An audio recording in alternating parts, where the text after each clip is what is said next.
Hello and welcome back to Courage Loop. Today we're going to be talking about panic attacks. If you're wondering what a panic attack is, imagine suddenly your heart rate rising, you're all of a sudden feeling very cold, very chilly, your palms start sweating, your heart is literally pounding in your ear, you can't speak, you can't breathe, you feel so lightheaded, you feel like you're going to pass out, your vision starts narrowing into a tunnel vision, and worst of all, the fear.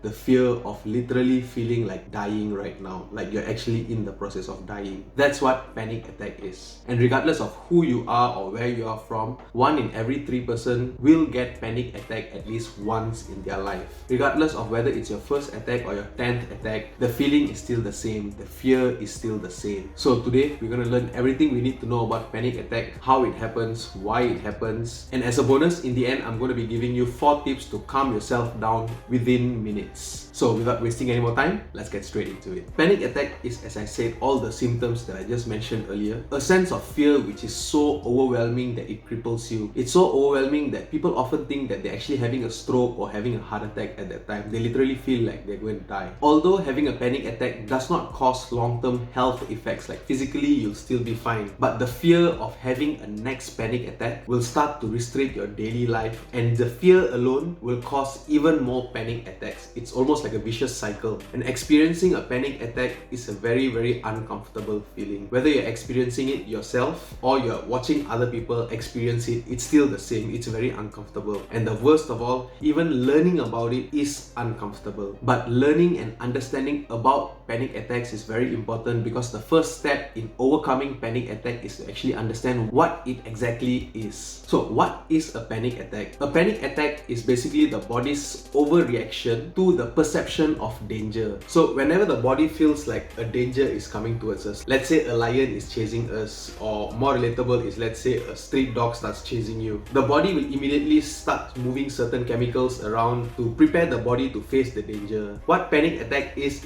this reaction is over-exaggerated when there's no real danger present. And it all begins with the amygdala. Amygdala is the part of the brain which is responsible for fear. It manages fear, processes fear. So the moment the body detects that a danger is approaching us, a dog is running towards us, the amygdala will start to stimulate the sympathetic nervous system. Sympathetic nervous system is your usual fight or flight reaction. Whenever there's a danger, you either fight it or run away from it. Amygdala is responsible for it. So when the sympathetic nervous system is stimulated, the body will start releasing adrenaline, and adrenaline will start increasing our heart rate and increasing our breathing rate. So our heart will be pounding faster and we'll start breathing even more heavier. The reason for this is the brain is preparing the body to either fight or run away. For both of these, we need enough oxygens in our limbs and in our brain. So that's what the increased heart rate and increased breathing rate does. It sends more oxygen to the brain, to the arms and to the legs. With more oxygen, now your legs can run even further, run faster, and your brain is more alert towards the changes which are going around. But in panic attack, the danger is not physically present in front of us, and the reaction is too much that even if there was a danger, this was just excessive, it's not even useful. For example, the amount of oxygen going to the brain will be so much to the point where we feel lightheaded. The amount of oxygen going to the legs and arms will be too much that our legs and arms will literally feel numb. And all this accelerates within 10 minutes. Within 10 minutes, you're almost like a gladiator in a ring already. You're full of adrenaline. And after the danger is gone, the dog is no longer in front of us, the prefrontal cortex takes over. And the prefrontal cortex will stimulate the parasympathetic nervous system. This is your relaxation system. So when this happens, the body will start releasing a hormone called acetylcholine, which will reduce the heart rate and reduce the breath rate back to normal. In a panic attack, the danger does not need to be real. It doesn't need to be an actual dog chasing us. Just the thought of a dog chasing us, or a more accurate statement will be just the thought of us facing a dangerous situation. This is enough to trigger this whole cascade of events to the point where we are literally having a panic attack. We don't really know why the body does this, why the brain starts overreacting to this, but sometimes even if you go to a place that you once had a panic attack, let's say it's a certain department in your workplace and you had a panic attack there once, just revisiting that place or just thinking about that place could trigger another panic attack. Frequent panic attacks and constantly worrying about the next panic attack, whether you'll have it or not, will cause your behaviors to change. You'll change the way you talk to people, the way you interact with people, how much you go out of the house, how much you go to work. In severe cases, we would even choose to stay at home 24/7, like never going out. It's a condition called agoraphobia in medicine, meaning we are literally afraid of going outside, because if we go outside, then another panic attack will happen. And when we have this cluster of frequent panic attacks and fear of panic attacks and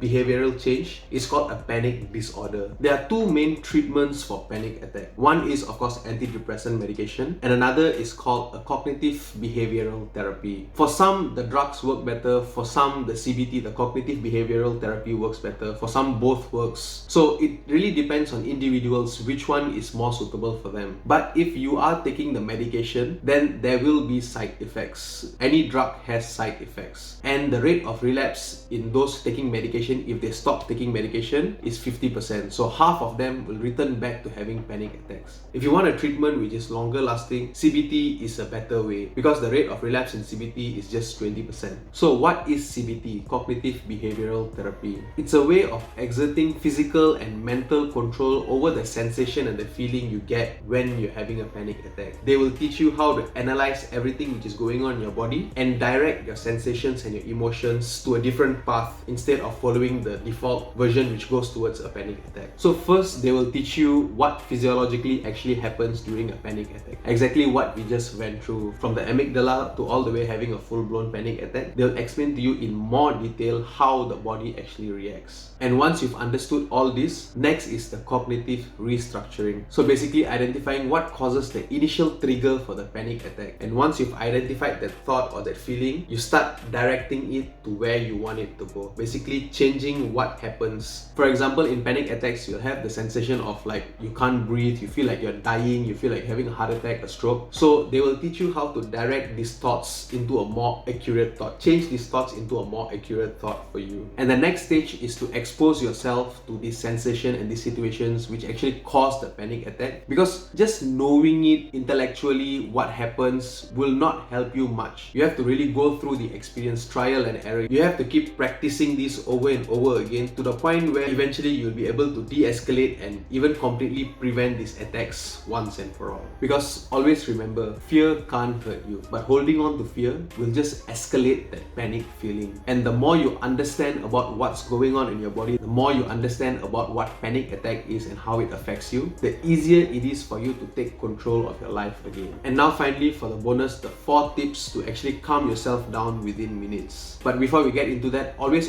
remember, there's nothing imaginary about you having a panic attack. Like I always say, what you imagine is real for you. So even if the danger is in the realm of thoughts, it is real for you. Your body will literally go through all the experience that you would go through if that danger was actually present. So step 1 to calming yourself down. The first step is to remind yourself that you're experiencing anxiety and the danger is not real. It's not physical in front of you. Regardless of what you're afraid of, it could be a colleague, it could be your boss, it could be an unlikely event that could happen in the future. Whatever it is, understand that it's not happening now. Right now, you're here, you're in the present, and the only thing you're experiencing is the anxiety of if that happens. And in these situations, positive affirmations work wonders. For example, repeating words like I'm in control, everything is safe around me, I'm not dying, and the deeper I breathe, the more relaxed I feel. Keep repeating these words over and over in your head and convince yourself of what's actually happening, that the danger is not real. It could happen in the future, yes, but it's not happening right now. Step number 2 is deep breathing. The moment you feel the panic start creeping up your body, you know that you're going to go into another panic attack. Stop whatever you're doing, take deep breath in through your nose and out through your mouth. If it helps you, put your hands on your stomach, on your belly, and just watch the hand go up and down. Slow, deep breath. Within 5-6 breaths, you are sure to have calmed down already. The third step is to stay in the present. Like I said, this is just our brain's perception of danger. That means the brain is anticipating something to happen, but nothing is actually happening around you. The danger is just in your mind. You thought of the danger, you thought of the event. So what you need to do now is send signals to your brain, send messages to your brain to tell it that no, we are here right now. So what you do, use all your 5 senses, ground yourself, keep telling yourself, what are you seeing right now? What are you touching? What are you hearing? Where are you standing? What do you smell? Keep sending more new information. For example, the place I am, okay, I see a phone, there's a phone in front of me. I'm sitting down in my chair in my office. I have this book in front of me. I just read it 2 days ago. It feels cold inside here. I smell my wife cooking outside. Things like this. Just keep sending more and more information to your brain about where you exactly are right now. Ground yourself there. The moment your brain realizes that you're in the present, you're far away from the danger that you thought you were going to face, you will start coming down immediately. And tip number 4 is progressive relaxation. This is basically a muscle exercise to physically calm yourself down, physically relax yourself. So how you do it is you start from your feet. Just take both feet and really tense the muscles inside the feet for like 10 seconds. Just keep it tight and release after 10 seconds. And then move up to your calf. Really tense your calf, make the muscles hard, make it really tense for 10 seconds, and then relax them. And do this all the way up to your face. Trust me, by the time you reach your face, you'll feel like you just had the best massage in the world, and you'll be completely relaxed. And that's everything you need to know about panic attacks and how to handle them. If you found this video to be valuable and you learned anything at all from this video, the only thing I ask you is to share this video with friends and family members. It will definitely benefit them. If you haven't subscribed to our channel yet, go ahead and smash that subscribe button right there, and make sure to click the bell icon because YouTube's algorithm is changing all the time and we want to make sure our videos come and reach you. And until the next informative video, in anything you do, do your best and be the best version of yourself. Bye bye.